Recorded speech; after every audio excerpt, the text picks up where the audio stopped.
हमने अपने last topic में टेम्परेचर एंड हीट के बारे में काफ़ी डिटेल में पढ़ा कि what is heat and how it is transfer from one body to another. Now it's time to learn that how to measure the temperature of the body. तो मैं आपको बताता चलूँ कि टेम्परेचर को मेजर करने के लिए जो डिवाइस यूज़ की जाती है we call it a thermometer. You know कि most of the substances have property that changes with temperature, और इस तरह के सब्सटेंसेज को हम थर्मोमीटर में यूज़ करते हैं. लाइक कुछ सब्सटेंस एक्सपैंड हो जाते हैं टेम्परेचर के इंक्रीज करने से, और some of the substance change their colours, या फिर कुछ इलेक्ट्रिक रेजिस्टेंस चेंज करते हैं. इस तरह जो थर्मोमीटर्स होते हैं इनको जनरली बनाया जाता है सूटेबल लिक्विड को यूज़ करके, और उस लिक्विड की जो प्रॉपर्टी होनी चाहिए उनमें है कि it should have uniform thermal expansion, यानी कि टेम्परेचर इंक्रीज करने से कोई एब्रैट नहीं बल्कि एक नॉर्मल बिहेवियर शो होना चाहिए.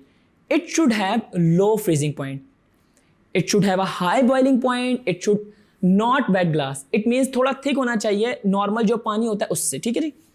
And the most important point is that it should be good conductor of heat. And the last point is that it should have a small specific heat capacity. इस point को हम थोड़ा detail में अपने आने वाले टॉपिक्स में भी देखेंगे, बट मैं अभी आपको लिक्विड इन ग्लास थर्मोमीटर के बारे में बताने लगा हूँ. इनमें जो लिक्विड ग्लास थर्मोमीटर होता है उसमें एक बल्ब होता है जिसके साथ एक लॉन्ग कैपिलरी ट्यूब लगी होती है. इस बल्ब में सूटेबल लिक्विड को फिल किया जाता है, और जो ही वो बल्ब किसी हॉट ऑब्जेक्ट के साथ कंटैक्ट होता है तो वो लिक्विड एक्सपैंड होकर ट्यूब में राइज होना शुरू हो जाता है. और जो ट्यूब है वो मेड इन ग्लास है, जिसकी वजह से लिक्विड को ग्लास ट्यूब में राइज होता हुआ देखना हमारे लिए काफ़ी ईजी होता है. यूजुअली थर्मोमीटर में मरकरी को एज अ लिक्विड यूज़ किया जाता है. उसकी वजह यह है कि मरकरी में तमाम प्रॉपर्टीज़ हैं जो एक अच्छे थर्मोमेट्रिक लिक्विड में होनी चाहिए. एंड जनरली थर्मोमीटर की स्टैम्प पे एक स्केल होता है जिस पे 2 फिक्स्ड पॉइंट होते हैं. इसमें लोअर फिक्स्ड पॉइंट शो कर रहा होता है जब थर्मोमीटर को आइस वगैरह में रखते हैं, and upper fixed point is marked to show the position of liquid in thermometer when it is placed in a steam at standard pressure above the boiling water. ठीक है जी. इसके अलावा टेम्परेचर मेजर करने के कुछ स्केल्स हैं जिनमें most common scale जो है वो है Celsius, Fahrenheit and kelvin scale.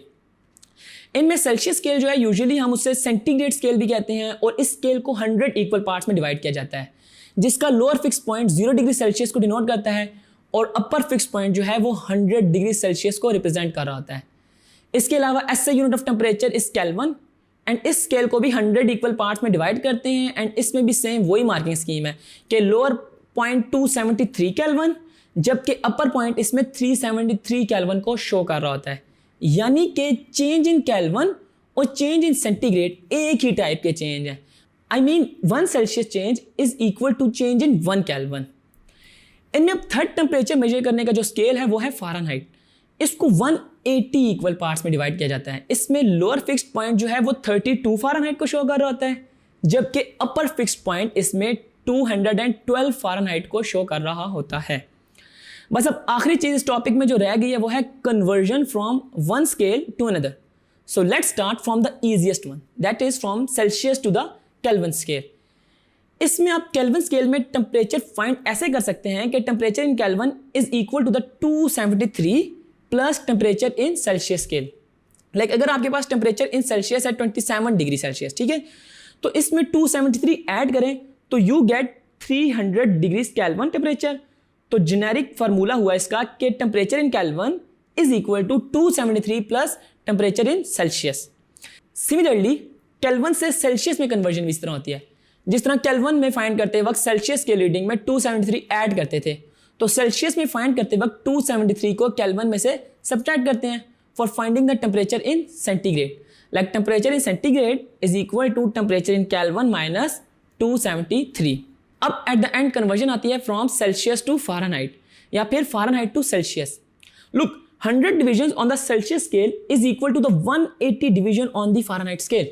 यानी कि each division on the Celsius scale is equal to the 1.8 division on the Fahrenheit scale. और इसके अलावा 0 डिग्री सेल्सियस 32 फ़ारेनहाइट के इक्वलेंट होता है.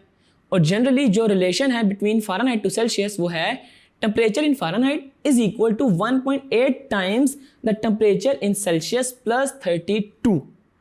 इस इक्वेशन को मैनिपुलेट करते हुए we can also find the temperature in Celsius in सब कन्वर्जन ऑफ स्केल को हम अपने इस चैप्टर के न्यूमेरिकल प्रॉब्लम्स में सीखेंगे। लाइक प्रैक्टिकली आपके पास एक टेम्परेचर गिवन हो किसी स्पेसिफिक स्केल में, तो कैसे हम फार्मूला को यूज़ करते हुए अपने रिक्वायर्ड स्केल में उस टेम्परेचर को चेंज करते हैं। And that's all about this topic. And the next topic we will study about the specific heat capacity.